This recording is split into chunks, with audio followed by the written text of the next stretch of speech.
Hey everybody, welcome back to the channel. Getting back to work on the Cobra in this video. Last video started investigating everything needed to do the rear coilover and other suspension replacement on the car. And this video I'm going to pick up with that. I did find in the last video that there's going to be a few more challenges that I didn't expect, but nothing too crazy. It is definitely stuff that can be overcome. So that being said, I am going to get the camera turned around and start getting back to work on the rear suspension. So first thing, as stated in the last video, I did go out to the local hardware store and pick up all new hardware. It's basically going to be 6 3.5 inch long, 2 4-inch long, and 4 4.5 inch long, 1/2 inch bolts, and then all the associated fenders and nuts. That'll cover the upper control arms, lower control arms, and shock up and down mounts on both sides. So went ahead, got those. These are all grade 8, heavy duty, plated, so should be good to go for a long time. And one other thing I do want to mention is that I did go ahead and bring out my postage scale. I'm going to weigh all the parts that come off as well as all the parts going back on, and that way we can have a good idea of the net weight savings, well, hopefully weight savings, when all is said and done with installing the new coilovers, new hardware, and aluminum control arms up and down. All right, and to get you up to speed, as stated in the end of my last video, I did go ahead and on the passenger side, I removed the quad shocks and bracket. You can kind of see it's no longer there. Looking through to the other side from the driver's side. Also, I had previously mentioned there might be some issues as far as where the flooring is and the upper shock mounts. I went ahead and dug out the old silicone on this side because this side sat a little higher with the floor. So now it looks like I should be able to access everything without a problem. I'll just have to run some fresh silicone once the bolts in and tighten and everything for the new coilovers. So that hopefully will not be a problem. So I think next step that I'm going to do is work on getting the lower control arms out and the factory or the Mustang cut shocks out, and then I can go ahead and put the new lower control arms in on each side, get those torqued into place, and then move on to the coilovers or the upper control arms. Haven't decided which one I want to do yet. All right, quick update. I forgot that Ford liked to mess with people in the 80s and 90s and use some metric, some standard, depending on where you're at on the vehicle. The control arms, they are not standard bolts. They are not the 1/2 inches that I thought they were. They are 12 mil metric. So if you're going to buy new hardware, it is going to be 12 millimeter bolts that you're going to need. So imagine my surprise when I went to go take out these lower control arm bolts and loosen them up, and none of my standard wrenches fit. So be aware of that you probably will have some metric hardware for some of the suspension bits if you're working on one of these factory 5s and it has the original Ford stuff on it. I'm going to go ahead and get back to work and get this lower control arm and spring out of the vehicle. And spring is out. All I did was put the jack under the end of the control arm here, after loosening everything up, put a little pressure on the control arm, was able to pull the through bolt out, and then just slowly drop the control arm down and then unscrewed the spring from the perch there. So there is the factory cut spring. I just need to go finish loosening the front bolt and then go ahead and get this control arm out. And there you have it, one factory control arm with blown out bushings removed. You can see they're nice and cracked from age. Again, this is a control arm from like an 88 Mustang GT, I'm guessing, as that was what the donor car was. So yeah, pretty old, nasty old rubber, time for something new. And all set on the passenger side as well. This one was a little more difficult. You will have to put a jack under the center of the pumpkin just to kind of keep the right angles on the rear end so you can get the bolts out. And then B, this bolt on the back side here was actually bent. It didn't want to come out. The end was like bent ever so slightly. God knows how that happened over the years, but it was a fight getting that bolt out. It did not want to slide through. So, but yeah, you will want to make sure you keep something under the pumpkin just to try and keep all the alignments in place. So next thing I need to do is measure lengths of bolts, and I need to go to the hardware store and get the correct hardware for these control arms, since They are not the 1/2 inch that I thought they were. They are the 12 mil 1.75 bolts that I will need to go buy. All right, it is the next day, and I did go out to the local hardware stores. I actually had to go to 2 to find everything I need, which is kind of par for the course. Got everything I need to get the control arms installed as far as hardware goes. So what you're going to need for the upper control arms, these are all M12 1.75 10.9 grade. The uppers, both front and rear, are 90 millimeters long. For the lower, the one in the front is going to be 100 millimeters long. The one in the back is 110 millimeters long. At least that's what I pulled out of the car, and that's what I'm replacing. So I got flange nuts for all of them, and then I got one washer each because they're not flanged heads. So it'll be the bolt, one washer, and then we'll have a flange nut on the other side. Again, these are all 10.9 grades, so should be good to go. So next on the list is to start getting the new lower control arms installed. I'm gonna go grab the parts and walk through the installation. All right, and here is the driver's side arm that's going in. They come from Steeda with the bushings in, and you can see everything is greased. They've greased everything inside the sleeve. Basically what you have to do is they give you one of these little packs, and there's 4 in the package, so 2 per, or 1 per arm, basically. So you're gonna wanna grease the outside of the bushings on both sides. The control arms themselves, the sway bar bracket is offset. It goes to the outside, and then obviously the spring perch, which I'm not gonna use, but that goes towards the rear based on the orientation. So need to go ahead and just get everything greased up, get this installed loosely. I have my bolts here. Like I said, it's 100 millimeter long for the front, 110 for the rear.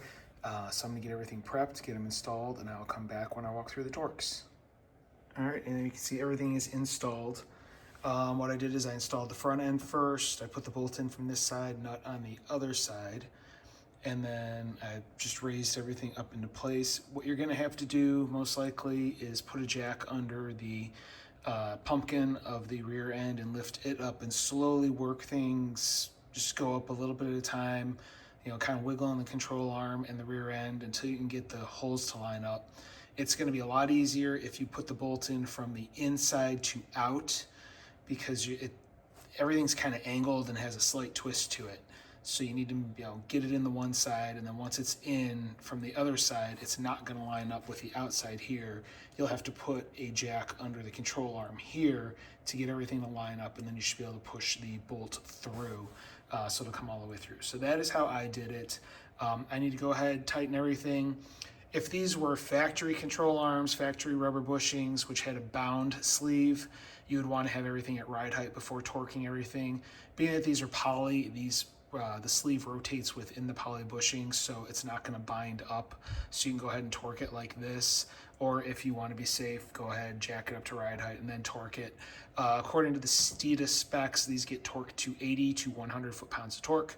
I'm going to go ahead and go straight for the 100 because I would rather have everything tight and not fall apart on me. So I'm going to go ahead, get this one torqued, and then I'll be off to the passenger side.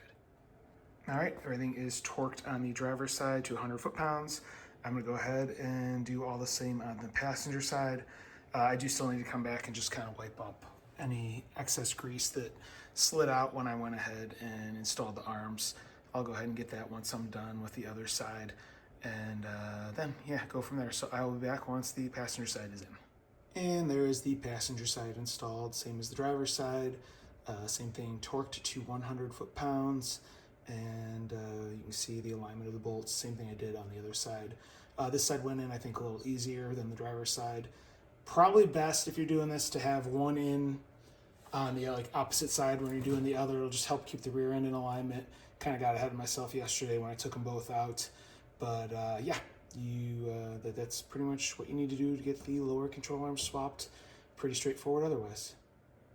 All right, so now that the lowers are in, next thing I'm gonna mess around with is the coilovers, and I wanna get these installed so I can get the old shocks removed, and then these will hold the rear end in place. So first thing I'm gonna do is get these assembled per the instructions. One thing that I'm gonna do though that is not in the instructions is I'm going to check/adjust the valving. Believe it or not, these are adjustable. Some people know that, some don't. What you need to do is pop this cap off. You can just put a screwdriver in these little slots here, lift it up, and there is a little push button basically that you push down, and then you can twist this rod, and there should be 4 detents, I believe it is, to set the adjustment. You want to make sure both rears are equal, same as both fronts being equal when you do a front install. So let me go ahead, get this popped off, and then I'll come back and show you what I'm talking about. All right, so here's how I'm doing this, just to kind of get you an idea of what you need to do. I have the bolt wedged in the vise there, and then through here just so it'll keep the bottom from spinning. And then I have the other bolt in the top, so it gives me a handle to spin with.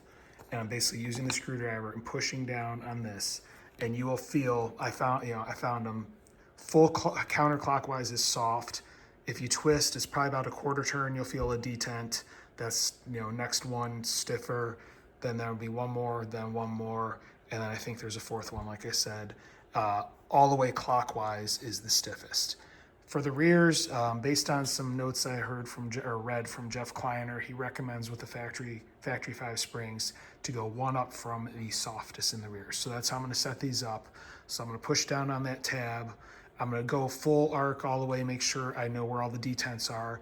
Go full softest, and then go 1 click up stiffer on both of the rear shocks, and that way they will be set up for the factory 5 springs, and then I'll go ahead and put the dust caps back in place. All right, and both rears are adjusted. I will say they were all set, or both were set at the softest setting, so they are now 1 click stiffer than full soft. So that's where Kleiner recommends them to be. So that is what I set them. So next, I'm gonna go ahead and assemble the shock per the instructions that came with them. That's pretty straightforward. It's just putting the sleeves and the spinner on first, and then the spring, and then you have to put the upper retainer in place with the snap ring. There's these little plastic washers that come with it. These will go between the spring and the perch. It just allows you to spin that. It kind of acts as like a bushing bearing type of surface between the spring and that. Gives it something a little slippery to slide against, so it won't bind up and dig into the aluminum collar. So I'm gonna go ahead and get this assembled, and then I'll come back once it is put together. All right, and here is the driver's side shock assembly put together.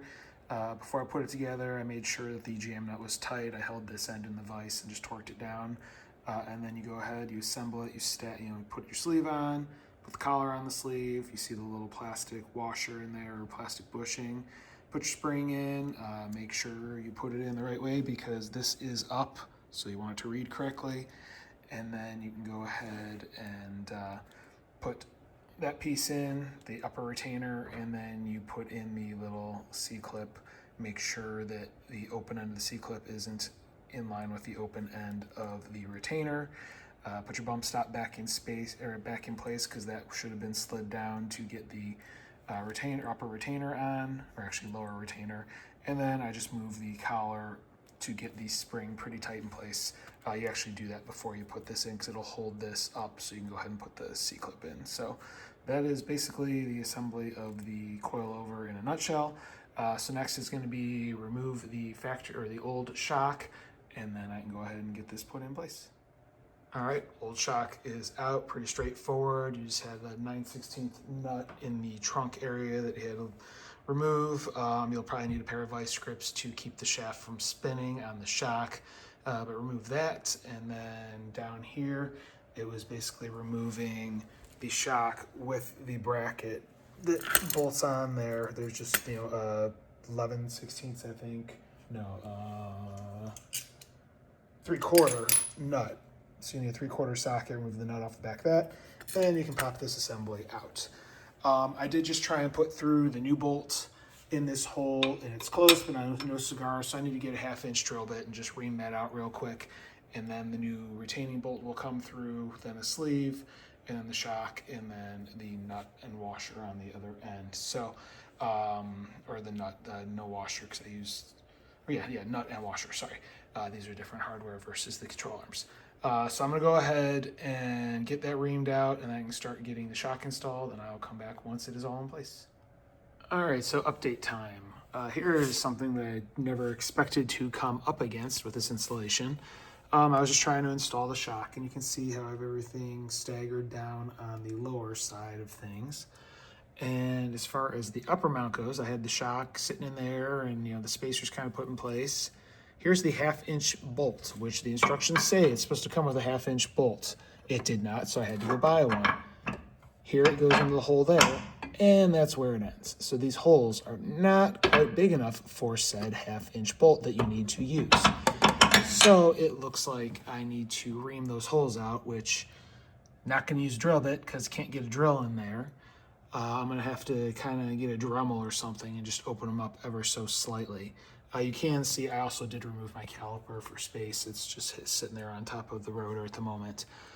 But yeah, this is kind of frustrating. I'm using the hardware that the instructions say I need to use, and it does not work. So I need to make some adjustments in order to get this shock installed. And with that, I think I'm going to call this a good stopping point on this video. It's gone on for a little while, and I need to kind of think about how I'm going to do those or open those holes up. Like I said, I'll probably grab a Dremel and just kind of slowly do a little bit of smoothing out on the inside, but have to see what I have as far as bits, things like that. Just have some other stuff I need to go get done. Bunch of snow to remove from the blizzard that's been dumping on us, and don't really have much more time to give to this today. So yeah, next video we'll pick up with me hopefully figuring out a way to resolve that issue, getting this shock and coilover shock installed, as well as getting the passenger side put in place, and then I can move on to the upper control arms, and then it'll just be swapping calipers around, things like that, and we can call the rear suspension done. So if you want to follow along, see how things turn out, see what I end up doing, please hit like, please hit subscribe, please hit the notification bell. I do now have some merchandise and stuff that I'm selling in a store. There is a link to it in the description, as well as you'll probably see some of the items below this video. Check it out if you're interested. That being said, if you want to leave a question or comment, please leave in the comment section below. I do review them and I will reply. And that being said, thank you very much for watching and have a great day.